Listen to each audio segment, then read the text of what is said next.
भाई ये जो साखी है ये आज से प्रचलित नहीं है सत्संग में।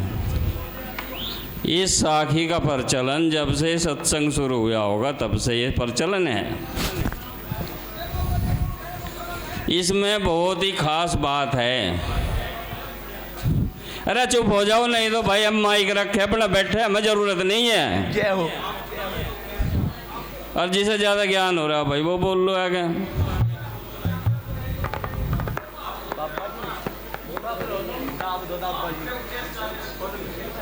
उपदेश नहीं है यार, ये बहुत बुरा झगड़ा है इस समाज में। हमें भी काफ़ी समय हो गया घूमते घूमते। अरे भाई चुप होंगे या कुछ? अरे लाइक तो ऐसा बंद कर दे यार, इसकी भी ज़रूरत नहीं है। हमने इतनी जगह भाई विचार रखे, कोई विचार किसी उस पर नहीं गया, इसकी कोई फ़ायदा नहीं है रखने से भी। तो भाई साखी ये है कि सदगुरु के दरबार में जाइए बारंबार, बुरी वस्तु लखाई दे, ऐसे हैं दातार। ये जो आदमी है, ये जो मनुष्य है भाई, किसी भी मनुष्य से आए भी इस दुनिया के अंदर जितनी भी वस्तुएं प्रकट है, यदि मनुष्य से ये बात पूछी जाए कि भाई तू क्या इसे जानता है, कोई भी बच्चा बड़ा बूढ़ा वो कहेगा कि गुब्बारा है। कुछ भी चीज़ आप दिखाओगे इस इंसान को, ये बताएगा कि ये चीज़ है। यदि किसी इंसान को आप ये कहो कि तू पुरुष को स्त्री कहो, तो उन्होंने कहा है मैं स्त्री क्यों होता, मैं तो पुरुष हूँ। बात समझने की है, इसमें बहुत गहरी सार है कि ये मनुष्य कौन सी वस्तु है जिसे यूँ भूल गया। सब चीज़ इसके याद है, बच्चे इसके याद है, पत्नी इसके याद है, माँ बाप इसके याद है, खुद अपनी समस्त इंद्रियाँ इसके याद है, महल मकान अटारी पैसे सब इसके याद है। कोई चीज़ नहीं, सभी जानवर जंतु को ही जानता है। समझ में बात ये नहीं आई कि साखी के अंदर ऐसी कौन सी बात है जो सतगुरु हैं वो कौन सी भूली हुई वस्तु को रखा रहे हैं। भाई थोड़ा इस पर विचार करो कि हम अपने इस मनुष्य जीवन में ऐसी कौन सी वस्तु है जिसे हम भूल गए। सब कुछ तो याद है। और सतगुरु का दरबार कौन सा है जिसमें हमें बार बार जाने की जरूरत पड़ी। सतगुरु किसी भी व्यक्ति को बार बार नहीं बुलाता। सतगुरु केवल एक ही बार उसे अपना प्रसाद देता है। सतगुरु स्वामी समनदास जी महाराज ने अपने पूरे जीवन काल में ऐसा कोई व्यक्ति नहीं छोड़ा जिसे उन्होंने अपने मंत्र नहीं दिए, जिन्होंने उन्होंने लोगों को भाई अपने वे सूत्र नहीं बताए जिन सूत्रों के माध्यम से सबको का आनंद उपलब्ध हो। यहाँ हमें इतनी भ्रांतियाँ हैं, इन भ्रांतियों का समाधान बोलते तो कई सतगुरु करते हैं, पर अभी वाणी हुई थी जिन्हें ज्ञान हुआ था छोड़ चले राजधानी। अब भाई बात ये है कि किसी को किसी के शब्द सुने, किसी को किसी की सैन लखी। हम यूँ कहते हैं कि इतना बड़ा जो समाज है यूँ, जिसमें इतने बड़े महापुरुष हुए, समनदास जी महाराज ने जीवन को समर्पित किया, भाई उनका ज्ञान क्या कोई वाणी, कोई शब्द, कोई कुछ उनकी जो ताकत थी कोई किसी को लगी नहीं। आज हम इस ऊहापोह में, इस उलझन में अपने जीवन को नष्ट कर रहे हैं। ये मनुष्य का जो चोला है ये बहुत आसानी से नहीं मिलता। इसके अंदर ही विवेक है, इसके अंदर ही अपने होने का ज्ञान है। जब इसके अंदर अपने होने का ज्ञान है तो ये सवाल कभी न कभी इसके मन के भीतर हो सकता है कि तू है पर तू है क्या, तू है पर तू क्या है। भाई हम सब चीज़ याद करके हम अपने आप को भूल गए। सतगुरु जो टकसार देते हैं वो टकसार देते हैं कि तू जो है हार्ड मास का पुतला नहीं है, तो हार्ड मास का पुतला नहीं है, तेरे भीतर कुछ और भी है, उसी की परख देते हैं सतगुरु। यहाँ हमने जितना भी ये सत्संग सुना है, इसमें भेद के अलावा कोई दूसरी बात नहीं आई। कहीं गुरु शिष्य के बीच में भेद है? अभी एक आदमी को सतगुरु रविदास जी 4 लोक के मालिक, उनसे बड़ा कोई नहीं हुआ। साथियों, इससे बुरी बात कुछ भी नहीं हो सकती। यदि आप अपने मन के द्वारा ये बात कहते हैं तो इससे बुरी बात कुछ नहीं है, क्योंकि जो जीवन का सार है वो 2 नहीं है, जीवन का सार केवल एक है। संसार में जितने भी संत हुए हैं वे उसी एक वस्तु को लगकर सब संत हुए हैं, और यदि उस वस्तु के अंदर भी भेद है फिर सबके अंदर भेद है, फिर सब छोटे और बड़े हैं। उस कतार में, जिस कतार में सतगुरु रविदास जी महाराज हुए, उस कतार में अनंत कोटि संत हुए हैं। भाई वे कौन है फिर? इसलिए साथियों, संत कोई 2 नहीं होते, संत एक होते हैं। ऐसे कहा गया है, दरिया और लहर दरिया है जी, दरिया की लहर दरिया है, दरिया और लहर में भिन्न कोयम, उठे तो जल है, बैठे तो जल है, कहो जी दूसरा किस विधि होयम। उठे तो जल है, बैठे तो जल है, कहो जी दूसरा किस विधि होयम। उसी का नाम फेर के लहर रखा है, लहर कहने से क्या जल खोयम। जगत के फेर में जगत पार ब्रह्म में ज्ञान कर देख माल गोयम। महापुरुषों ने बात ये कही है साथियों कि जो जल है और जल के अंदर जो लहर है वे 2 नहीं है। उसे आप लहर कहो या उसे आप दरिया कहो। जब दरिया और लहर में कोई भेद नहीं है तो संत और संत में कोई भेद नहीं है, शिष्य और गुरु में कोई भेद नहीं है, शिष्य गुरु में कोई भेद नहीं है। जब उस गुरु की शरण में जाता है, जब गुरु से अपने जैसा नहीं करता तो फिर शिष्य होने का कोई लाभ नहीं है। इसी प्रकार से क्या है कि ज्ञान कर देख माल गोयम। ये संसार है, इसमें जो माला की जो पारे हैं ना, एक के बाद एक आता रहेगा, ये अस्तित्व के अंदर चलता रहेगा।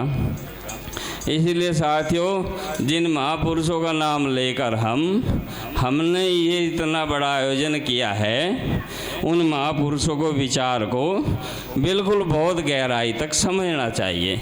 श्री नेपाल जी ने जो शब्द कहा था, थोड़ा उस पर आप यदि ध्यान दें, क्या कहा था भाई? वो तीर्थ व्रत का उसमें कोई जिक्र आया था, ठीक है ना। और तीर्थ व्रत के बाद में फिर पत्थर की पूजा आई थी। मैं ये कहना चाहता हूँ इस समाज के लोगों को भाई कि वो पत्थर कौन सा है जिसे रविदास जी ने पत्थर कहा। कहीं ऐसा तो नहीं है कि हम जिसकी पूजा कर रहे हैं वो पत्थर भगवान है और जो पत्थर की बात रविदास जी ने करे वो पत्थर है। हमारे अंदर इतने दोष भरे हुए हैं, यदि हम अपनी समझ को इतनी परखर नहीं करेंगे तो फिर उन महापुरुषों के विचार हमारे लिए बेकार है। आज भी जो पद्धति सत्संग के अंतर्गत अपनाई गई है वो आदमी की अपनी अंदर की खोज नहीं है, वो पद्धति जो अपनाई गई है वो इंसान के बाहर की खोज की बात करता है। तो इसलिए साथियों, हम कहते हैं कि आनंद सबके घर में है, नूर सबके घर में है, सबके घर में बराबर है, स्त्री है पुरुष है, चेतन सबके अंदर मौजूद है, वो किसी से अलग नहीं है, नहीं वो 2 है नहीं वो 3 है, सबके अंदर बराबर और एक है। इसलिए सभी उस आनंद के अधिकारी हैं। मैं कहता हूँ कि कुछ ऐसा आयोजन आप करें, ऐसी कुछ खोज करें जिसके माध्यम से हम इस मनुष्य जीवन को थोड़ा सफल बना सकें। और वो रविदास समनदास जी ने कई एक बार आपको दिखाया। एक छोटा सा उनका मैं विचार बताना चाहता हूँ को फिर अपनी वाणी को विराम दूंगा।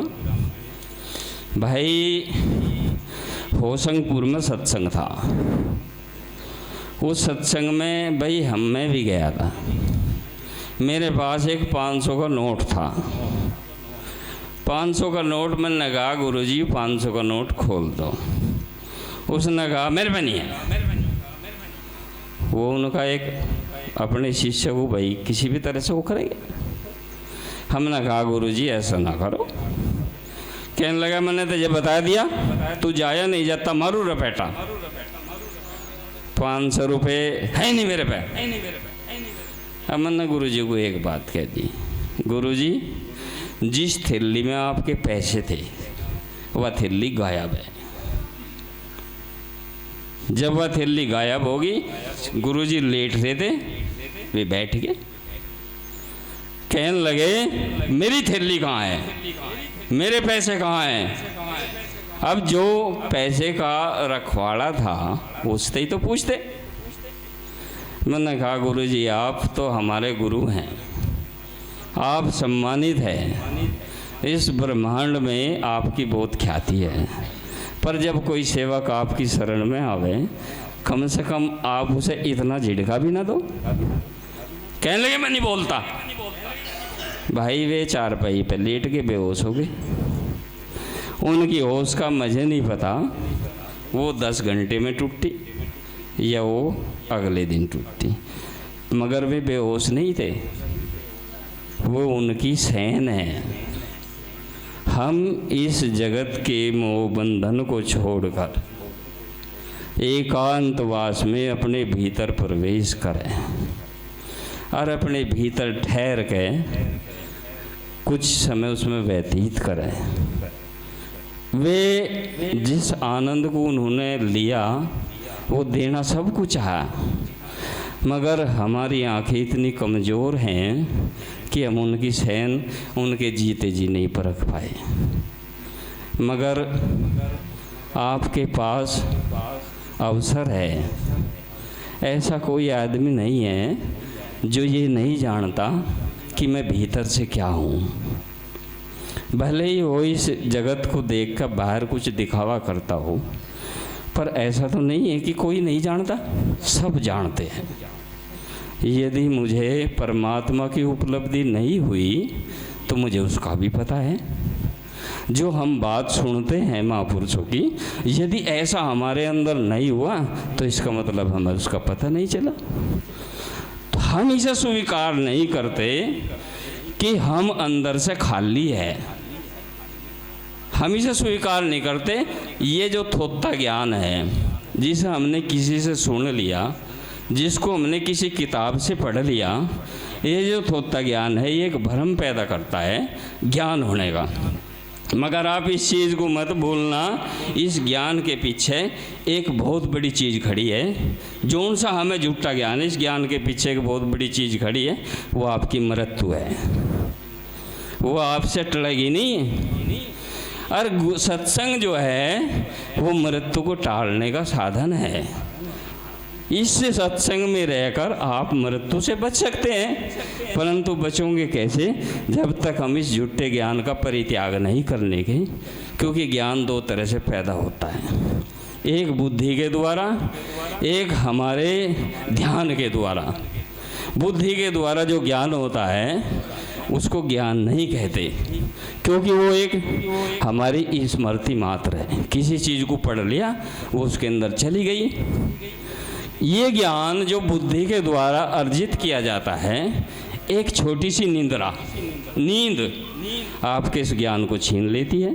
क्योंकि जो आदमी सो गया वो कोई ज्ञान नहीं बोल सकता। ये वो ज्ञान नींद छीन लेगी तो काल कैसे उस ज्ञान को नहीं छीन सकता। आप काल से इस ज्ञान के माध्यम से नहीं बच सकते। इसीलिए हमारे सतगुरु जी ने जो ज्ञान दिया है वो पैसे दिल्ली का ज्ञान नहीं है, वो महल मंदिर बनाने का ज्ञान नहीं है, वो इस दुनिया की उलझन का ज्ञान नहीं है। उन्होंने तो एक ही ज्ञान दिया है कि जगत के मोह बंधन से तू बाहर आ, और जिस तरह से मैं अपने सतगुरु के चरणों में लीन हुआ ऐसे तू भी हो। किसी को किसी ने नहीं रोका, रुकते हम खुद है वासनाओं के द्वारा। इसीलिए साथियों, हम अपने भीतर का मूल्यांकन करें। जिस गुरु की शरण में आप गए उनके इतिहास को समझें, उन्होंने हमें अपने जीवन में क्या देने के लिए ये आयोजन किया इसे भी समझें, और उसकी प्राप्ति की ओर अपने कदम उठावें। इसी के साथ ही साथियों, क्योंकि और भी महापुरुष आए हुए हैं भाई, उनका भी नंबर आना है, और जो भाई संचालक महोदय की इजाज़त हो, एक छोटी सी भाई आपको जो है एक मधुर सा वो शब्द हम भी सुना सकें। है इजाज़त भाई? कहाँ है संचालक महोदय? इतना में आऊंगे इतना शब्द हो रहा है तुम काम दियो भाई, कहाँ है वो? इतना में आऊंगे जब इसके बिना ही सुना।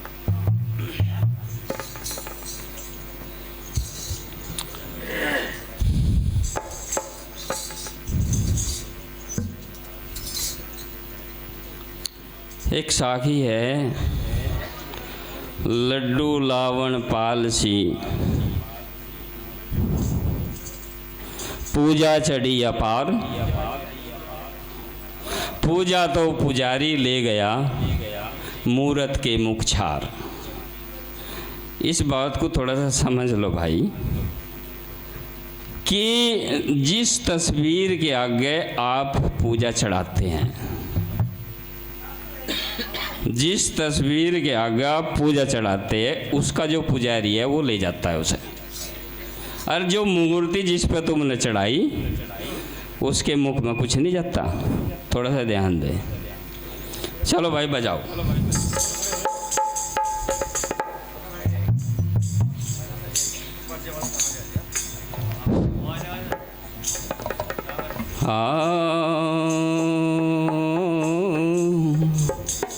सतगुरुदेव तू ही,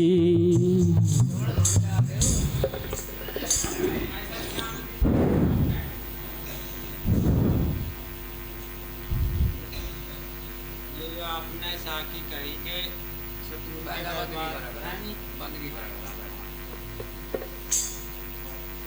भाई इन्हें भी दियो भाई वो नहीं माइक नहीं, बस इतना ही काफी। ये साकी कही के सतगुरु अभी से कहवे या ना कहवे जी? किसे? साकी के साथ नहीं, हमने ना कहने की मना नहीं करी, हमने ना कहने की मना कर नहीं करी। हमने कहा कि हम कौन सी भाई कौन सी वस्तु भूल गए उसे खोज लो, हमने मना नहीं करी। बार बार को क्यों बुलाया? फिर गुरु जब एक ही बार बुलाने कह दिया आपने तो क्या? देखो भाई एक बार बुला, मैं गुरु तो बार बार नहीं बुलाते। मेरी बात मैं अच्छा भाई, यदि देखो साकी कुछ कहवे या ना कहवे बस भाई मर्जी है तेरी, मैं तो नहीं रोकता। गलत भी सही भी सब चीज़ हो, आपकी आपके मुख में जीव है, जो मर्जी आओ बोल लो।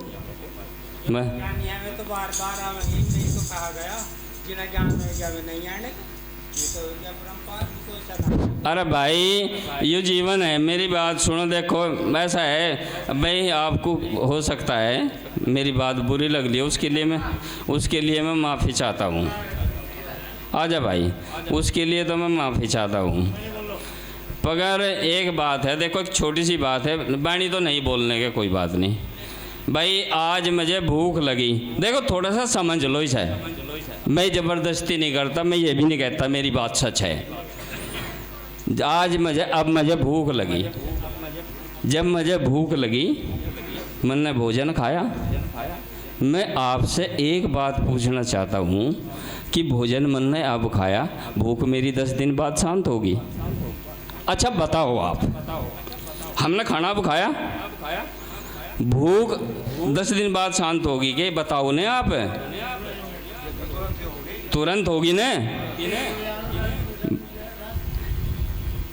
अब महाराज जी मैंने तो अपना नाम भी नहीं लिखवाया था, न मैंने बोलने की भाई, न तो मुझे अपना नाम गुआना, न मुझे कोई झंडा फहराना, न मुझे कोई अपनी समृद्धि भाई यहाँ फैलानी, या कोई मज़ा कहें भाई डॉक्टर मुझे कोई ज़रूरत नहीं है, मुझे गुरु मिल गए, मुझे इसके अलावा कोई ज़रूरत नहीं है। महाराज जी आ जाओ सत साहिब।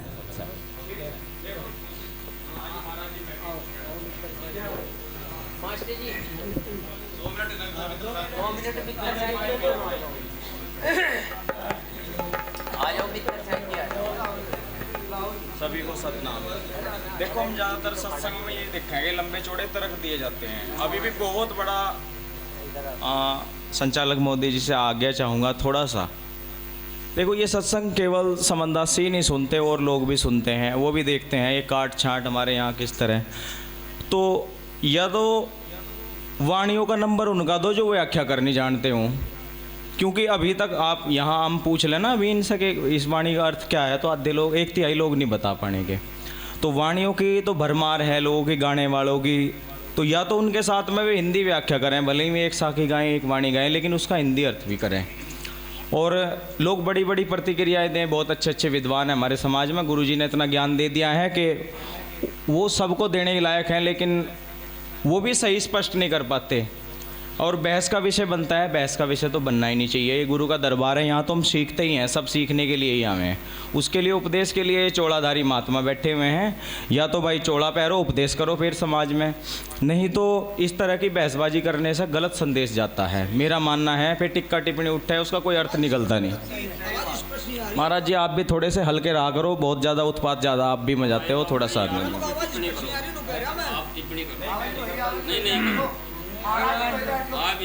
आपसे कोई होगी का भाई मित्र सहन बा तो वीडियो की जरूरत कहाँ है? वीडियो में क्या कर रहे हैं आप? क्या हो रहा है वीडियो से? बता क्या कर रहे हैं आप? मित्र सहन भाई बैठ जा।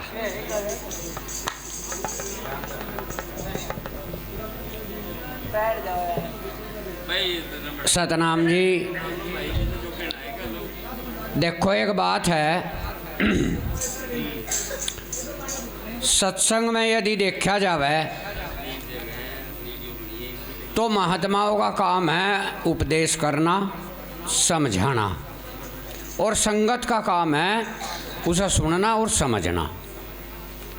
लेकिन इसके विपरीत एक बात हो रहा है भाई, जितने भी महात्मा गण हमारे मैं तो मिशन में कम्मा, उनमें सभी ना तो हमारी संगत में ही एक सार है और ना ही महात्मा एक सार है।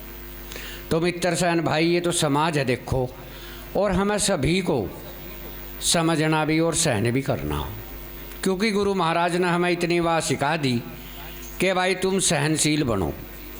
क्योंकि सहनशीलता मैं अभी बोल रहा था कुछ देर पहले के अधीनता और सहनशीलता ये दोनों चीज़ ऐसी है कि हमें इनसे कुछ न कुछ ज़रूर मिलेगा या नहीं, लेकिन हम अपने समाज के महात्माओं को और संगत को नहीं नकार सकते। भले ही जैसे भी हैं वे, भले ही वे जैसे भी हैं, लेकिन वे हमारे महात्मा ही हैं, या नहीं मानते? और सम्माननीय भी है। जब हम उनका सम्मान करेंगे तो अदर समाज भी उनका सम्मान करेगा। रही बात जानने की, देखो जहाँ तक चाहे महात्मा हो या संगत हो, जहाँ तक जिस पर ज्ञान विचार है वो वहाँ तक की ही बात करेगा। चलो खैर लंबी बात नहीं करना चाहता मैं भाई बिठा था साकी थी वाह के सतगुरु के दरबार में जाइए बारंबार, और भूली वस्तु लखाई दे ऐसे हैं दातार। सबसे पहले तो हमें इस साकी को समझने की ज़रूरत है कि ये साकी क्या कह रही।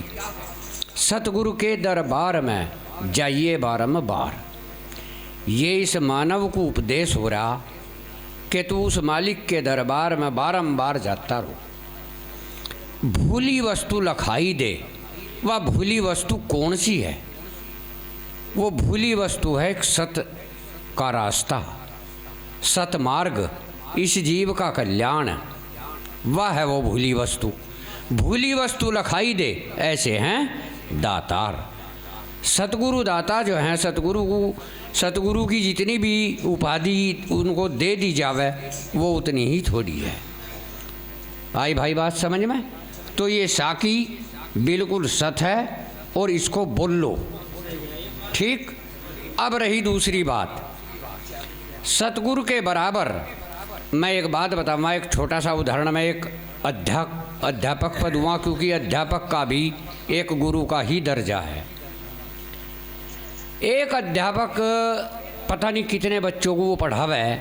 अभी एक बात आई थी कि भाई जैसा गुरु है या तो वो गुरु अपने जैसा ही सबको बना दे। क्या संभव है? क्या ऐसा संभव है? एक क्लास में 60 बच्चे यदि बैठे तो उनमें से समाज में जितना भी कुछ है, चोर भी, डाकू भी, संत भी, और क्या नाम जो है मंत्री संतरी, यानी 4 वे हैं यहाँ पर, अध्यात्म, राजनीतिक, आर्थिक और सामाजिक। उस विद्यालय के उस क्लास के अंदर से वे चारों वे निकल कर चलेंगे, वहाँ से चलेंगे कि नहीं चलेंगे?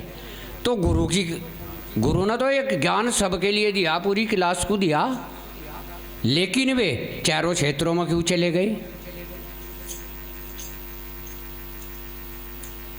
समझ लिया होगा मेरे विचार से, मैं ज़्यादा नहीं कहना चाहता, ठीक है। अब महात्मा श्री जगतदास जी दोसा की एक बाणी लेकर के, और उनके बाद में महात्मा श्री सतबीर दास जी जो कि गुरु रविदास होशंगपुर से आए। और मेरा निवेदन एक है, जितने भी वक्ता में, मैं शुरू में भी कहा था, मैं अपनी बात नहीं कहना चाहता, और जितने भी हमारे संत महात्माएं वीर संगत के, मेरा प्रयास यही है कि करीब करीब सभी का नंबर जरूर ही आ जावे। तो बस मेरा निवेदन भी आप समझ गए होंगे।